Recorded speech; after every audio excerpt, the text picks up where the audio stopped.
Hello everyone, welcome to Power System Protection course. In this lecture, we will discuss on electromechanical relays.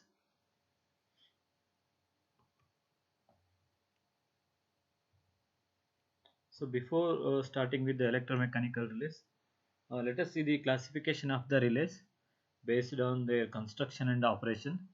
So and as well as the technologies used. So there are three types of relays.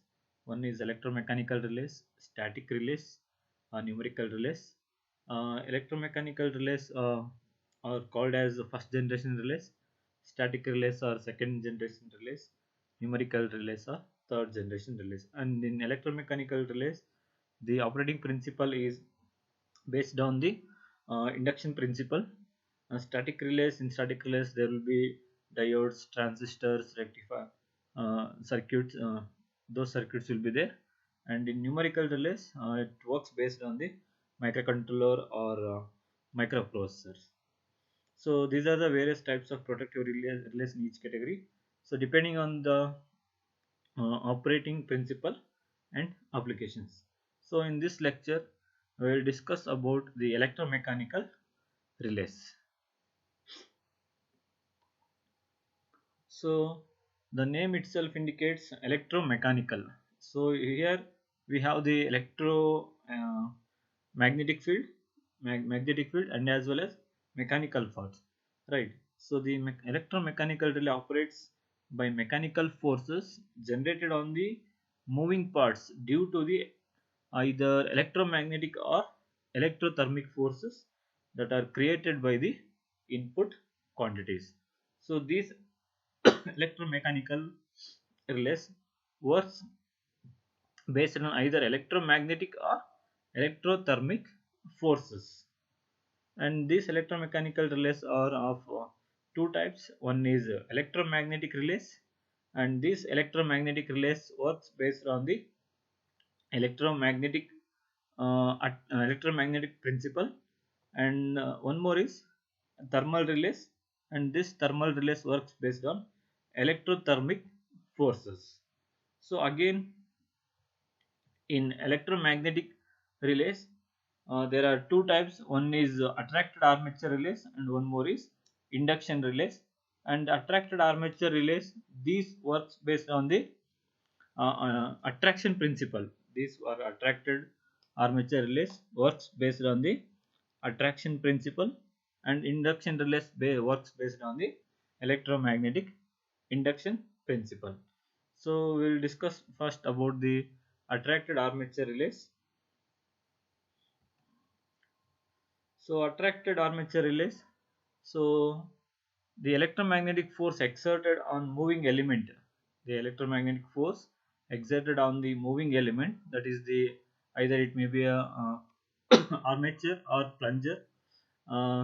This force, electromagnetic force on armature, will be proportional to the square of flux in the air gap or square of the current flowing. But in case of the DC relays, this force will be constant. In case of AC relays, the total electromagnetic force produced pulsates at double the frequency. So the force, the magnetic force produces on the armature or plunger in case of the attracted armature relays will be square of flux in the air gap or square of current flowing. And in case of DC, the force will be constant. In case of AC, the force will be pulsating force, and which is pulsates at double the frequency. So based on the construction of attracted armature types, there are different types. We have hinged armature type, plunger type, balanced beam type, moving coil type, polarized moving iron type, and last one is reed type. So we will see one by one how these relays are uh, constructed and operated. First one we have the hinged armature type relays. So here in this diagram you can observe this is the coil where we give the actuating quantity is given to this, either it may be a voltage or current. Okay, so here we have the armature, or we can call it as a plunger. So when you give the actuating quantity here, current or voltage, this will produce the electromagnetic force. This will produce the electromagnetic force, and this electromagnetic force is directly proportional to the square of the flux present in this air gap. Square of the flux present in this air gap, or it is directly proportional to the square of the current flowing. So what it does is it produces the mechanical electromagnetic force. This electromagnetic force attracts this armature. When this is attracted, then this armature moves towards this coil. When the armature moves towards this coil, the armature is again connected to the trip contacts. One is a fixed contact, one is moving contact. So armature is connected to the moving contact, thereby it closes the relay contacts, and it will give the signal to the trip circuit. It will close the contacts and it will give the uh, signal to the trip circuit. So in this case, what happens is, since the force, total force, magnetic force is a pulsating, it pulsates at double the frequency. This may causes the armature. This may cause this armature to vibrate at double frequency. This will cause this armature to vibrate at double the frequency. So in order to avoid this, when this vibrates, we may get some humming sound. Okay, in order to avoid this, and there will be, in order to avoid this sound and noise, there is we have a modified hinged armature type relay. The same relay is modified in order to avoid the some humming sound and the noises, where we use the resistance and capacitance in order to nullify the effects of humming sound and, and as well as the noise. The working principle is again same here. Next we have the plunger type.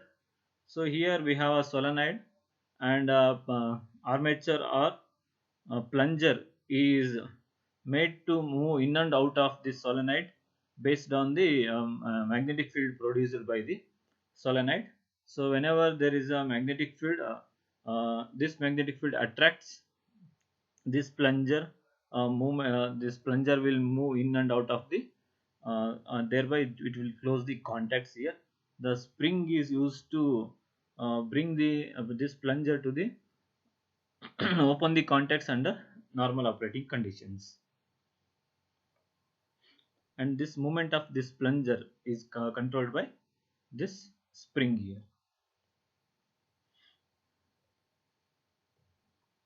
Next we have the balanced beam type.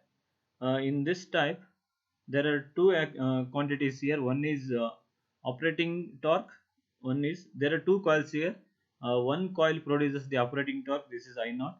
This coil produces the operating torque. This IR produces the restraining torque. So here under normal condition, this beam, this is a balanced beam. This will be horizontal under normal conditions. The contacts will be open. So if the operating current, if the operating torque exceeds the restraining torque, then at one end the contacts are connected, and due to the increase in the operating current, the operating torque increases, then the restraining torque, thereby this beam will bend towards this side. So what happens, the contacts will be closed here. The relay contacts will be closed here. So this is the working of the balanced beam type. It will work when the operating torque is greater than the restraining torque, and here control spring is used to bring the this plunger or armature to the normal condition under normal position under normal conditions. Next we have the moving coil type. So in this we have two types again. One is rotating moving coil relay. One more is axial moving coil relay. So this can be used for DC and as well as for AC. So here we have the permanent magnet. We have a coil. Okay. In this also we have a permanent magnet. We have a axially supported coil. This is a rotating coil. Okay, we have here in this we have axially supported coil. So here what it does is, due to the permanent magnet there will be a magnetic field, and due to the current flowing through this coil, there will be magnetic field. So interaction of the two fluxes here, due to flux due to the permanent magnet, flux due to the this coil. So interaction of these two fluxes will create exert force on this moving contact, thereby this moving contact gets connected to the fixed contact, thereby the relay contacts will be closed. The same operating principle is used in the axial moving coil relay, where here again we have the permanent magnetic flux and the axially supported coil magnetic flux. The interaction of the two fluxes will close the contacts, and it will give signal to the trip circuit. Next we have the polarized moving iron type. The name itself indicates it is a polarized, which means this can be used for only for the DC. The operating principle is same again. It is attractor type. Here we can apply the actuating quantity, current or voltage. So when we apply the current or voltage, this will produce the magnetic force, electromagnetic force, which will be directly proportional to the square of the flux in the air gap, or square of the current. So due to the force, the plunger here or the armature attracted towards this coil, thereby the contacts gets closed, and it will give signal to the trip circuits. The movement is controlled by the spring here. The movement of the armature or plunger is controlled by the spring. Next we have the reed type relay, last in attracted armature type. So reed type, here we have coils and reed contacts. So this reed is really it is made up of the nickel iron strip. So this is made up of nickel iron strips, and this is placed or sealed in a closed glass capsule. So this is a glass capsule. These reed contacts are placed inside the closed glass capsule. The coil surrounds the reed contacts. The reed contacts are surrounded by the two coils here. You can observe in this figure. So when the coil is energized, a magnetic field is produced which causes the reed to come together and close the reed contacts. So when you energize these coils, what happens? Due to the magnetic field, the reed contacts will come together and it will close the contacts. So these reed relays are very reliable and are maintenance free, and as far as their construction is concerned, they are electromagnetic relays, and but from the service point of view they serve as static relays, since there are they serve as static relays. They are used for control and other purposes. The element of this reed contacts is nickel iron strips.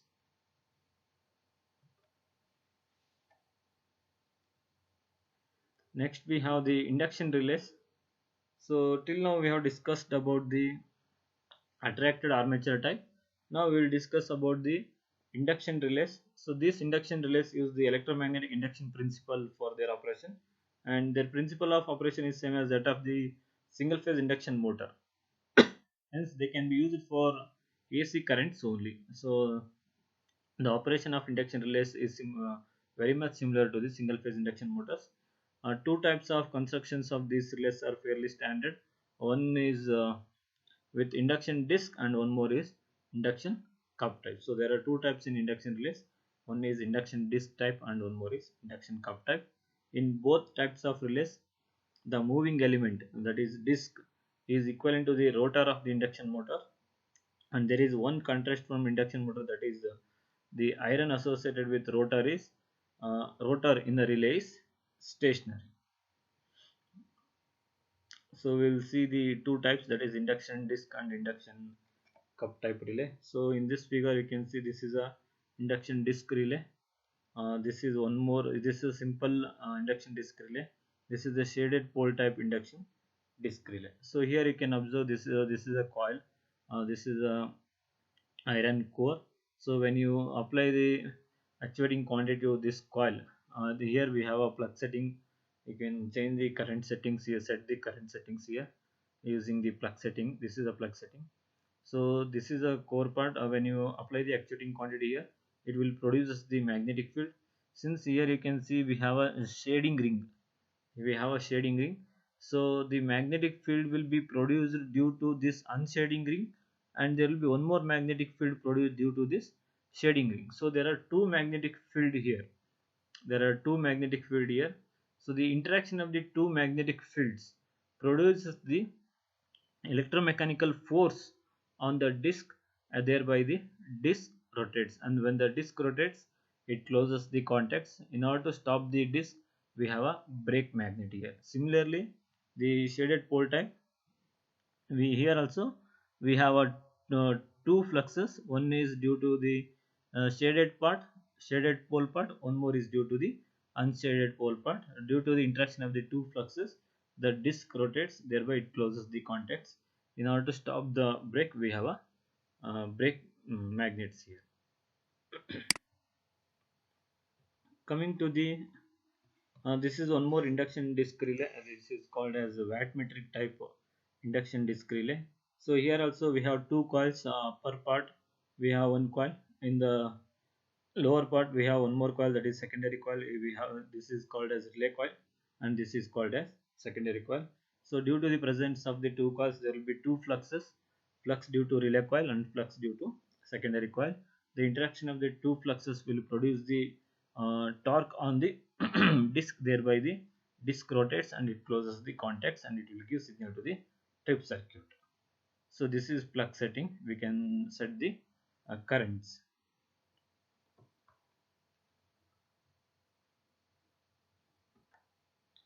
Next we have the induction cup type. So here it is very much similar to the induction motor. We have a rotor here. This is a stationary core. So we can see, observe here we have poles here. For a pair of poles, we need to apply the different supply in order to create the two magnetic fields. For one pair, we will apply one supply. For another pair, we will apply one more supply. This will produce the two magnetic fields. So the interaction of the two magnetic field will produce the rotating effect. Thereby, this rotor rotates and closes the relay contacts here, and thereby this will give signal to the trip circuit. Second type of electromechanical relays are thermal type. These thermal relays utilize the electrothermal effect of the actuating current for their operations. So electrothermic principle is used here. So these are widely used for the protection of the small motors against overloading and unbalanced currents. So in thermal relays, again there are three types. One is bimetallic thermal relay, one more is bimetallic spiral type thermal relay, last one is unimetallic thermal relay. So in bimetallic thermal relay, we can observe this is the bimetallic thermal relay. So when the current is made to pass by using the heater coil, if you pass the current, this bimetallic strip will bends and it will closes the contacts. It melts and it bends the when the current is made to pass, it actually melts and bends, thereby it closes the contacts and it will give the signal to the trip circuit. Similarly, the spiral type thermal relay, and the operating principle is same here again. When the current is made to pass through the this bimetallic element, this will melts and bends and closes the contacts. Similarly, unimetallic thermal relay, we have a unimetallic thermal element here. This also operating principle is same. When the current is made to pass through it, what happens is it melts and bends, thereby it closes the contacts and it will give the signal to the trip circuit. So this is about the electromechanical relays. Thanks for watching.